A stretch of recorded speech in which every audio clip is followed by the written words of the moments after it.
Call it the Russian-English Channel Challenge. British media citing NATO sources reporting that a massive deployment of Russian warships set to sail to reinforce troops in the siege of Aleppo, Syria.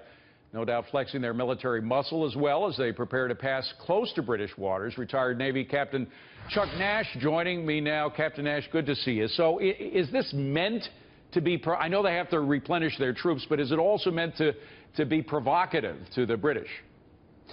Well, actually, David, it is a transit. They're probably following the rule that the shortest way between 2 points is a straight line, so they're going to try to cut all the corners out of it and go right down the middle of the English Channel. And this is the first time that the Russians have put this many ships to sea, and in fact, it's all of the North Fleet and a lot of the Baltic Fleet. Wow. So this is a Navy, David, I want to stress one thing to your viewers, and that is the Russian Navy, one of the ships that's with them, the Piotr Veliki, is the largest surface combatant in the world. It's a nuclear-powered battle cruiser.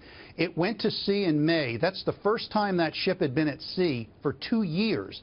And now it's on this deployment with the Admiral Kuznetsov going down to be off of Syria to provide air power for what I think is going to be the final push to take Aleppo before the winter. Well, I can understand why they want to do it, but what I'm interested in is whether this is violating, this movement going right down the channel is violating any diplomatic agreements or protocol or anything. No, it is absolutely not. It is freedom of navigation. It's something that the United States Navy spends a great deal of time and effort to protect. So these are international waters. When you go through a strait, you have the right of innocent passage, and that's what they're doing.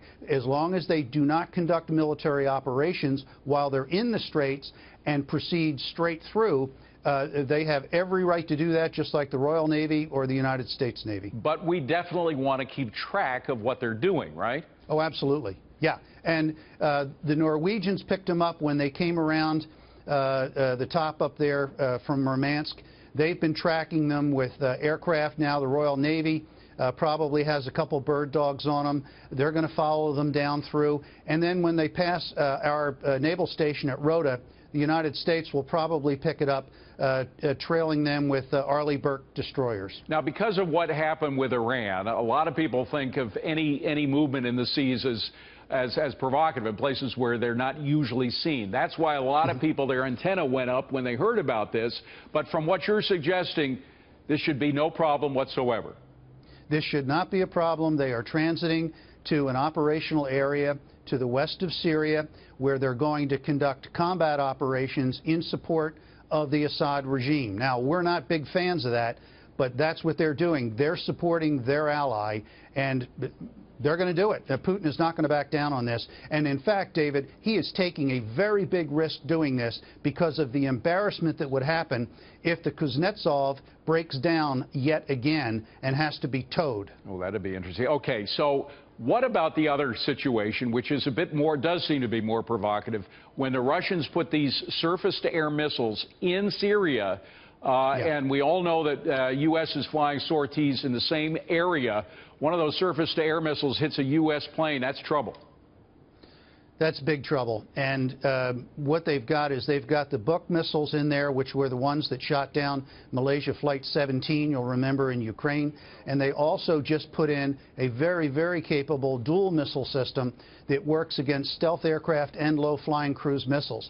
So their excuse is probably, well, we want this system in there because the United States Navy tends to use Tomahawk cruise missiles a lot for strikes. We want to prevent against that. But the high-altitude shooter, you know, Al-Qaeda and ISIS, those guys do not have an air force. It's only the coalition that's flying. Right, that's right. And we're the only ones in the air. I'll tell you, David, a mistake like that would be catastrophic. really, really dicey. Chuck Nash, we got to leave it at that. Captain, thank you very much.